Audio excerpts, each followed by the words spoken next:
Good morning, Sean here. It is time now for the Revelstoke Mayor Report with Mayor Gary Sauls. Good morning, Gary. Good morning, Sean. So, Gary, I had a couple of questions for you, but I wanted to give you a chance to dive into what you wanted to talk about. Then we'll get into what I was thinking about. Just a couple things. Monday, February 21st, Family Day. Parks and Rec are hosting a Family Day at the arena. So free family skate, free rentals for those who need them, and a chance to enter for a free annual family rec pass. Some hot chocolate for people to warm up once you get off the ice. There's going to be 2 skate times, 1 to 2:30, and again 3 to 4:30. Skate time has a 75-person capacity. And, of course, need proof of vaccination for over 12 years. We have 2 public hearings coming up on February 22nd. Zoning Amendment Bylaw 2318 is to improve consistency to terminology pertaining to short-term rentals, and then Zoning Amendment Bylaw 2295 to amend the Zoning Bylaw 2299 to incorporate regulations for short-term rentals and provide a framework for short-term rentals, where they're going to be permitted, etc. Participation only by video or by telephone. People need to register in advance on the city website public hearings page. Okay, sounds good. If that's important to you, which I know that it is in this market, make sure that you do that ahead of time.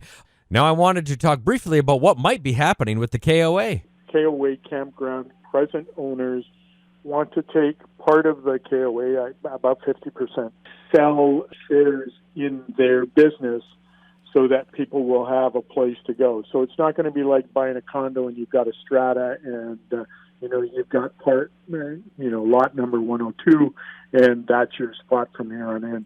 I'm not sure how they're going to dedicate things internally, but basically you buy into it, so there may be up to 50 or 100 people buy into the company, which gives them the opportunity to come here and camp, put their trailer on, whether it's permanent or whether they move it in and move it out again.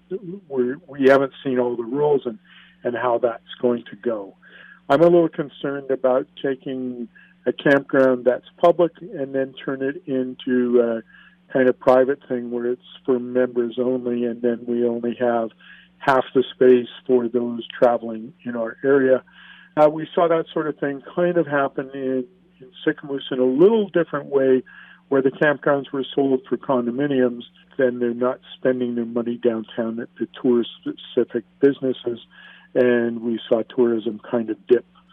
So a little concerned about that. However, it's still coming to council for us to discuss that and actually have a wholesome discussion as to how the proponents propose to do things. And one other topic I wanted to touch base on is a couple of years ago for COVID relief, we got about $2.1 million. Just want to know, where did that go? What did we spend it on, and what is left? These funds came from the government, provincial and federal government, I believe, to the corporation of the City of Businesses. It basically came to City Hall to offset some of the COVID expenses that the city was dealing with. So $2.105 million in total was brought in, and so we basically broke those down and it went back out. And I just kind of go over some of the stuff. So we didn't address any revenue shortfalls. We didn't use any of the money for that. Facilities reopening and operating costs, so some of those facilities closed and reopening those, $151,000 and change. Emergency planning and response costs, $445,000. That includes masks, shuttle bus, porta bodies that we put down in Woodenhead Park, recovery task force and wellness survey. Then bylaw enforcement, protective services like fire protection and police, $263,000. Tech costs, $563,250, and those were funds that were spent or earmarked for hardware, software, public hearings. Council gave $220,000 to the social sector for vulnerable persons. We've spent about $1,642,000, so leaving us just for about $280,000 left in that fund.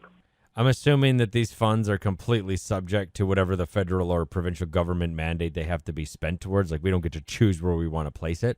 Yeah, they give us kind of guidelines as to where we can spend them.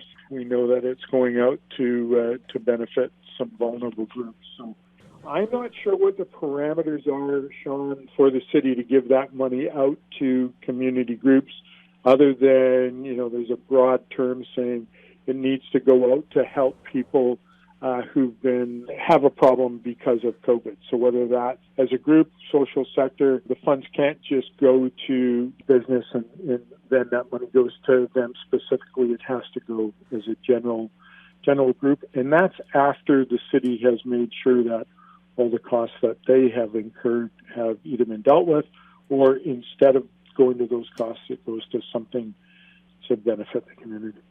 All right, great. Well, we will check in with you next week, Gary. All right. Thanks, Sean.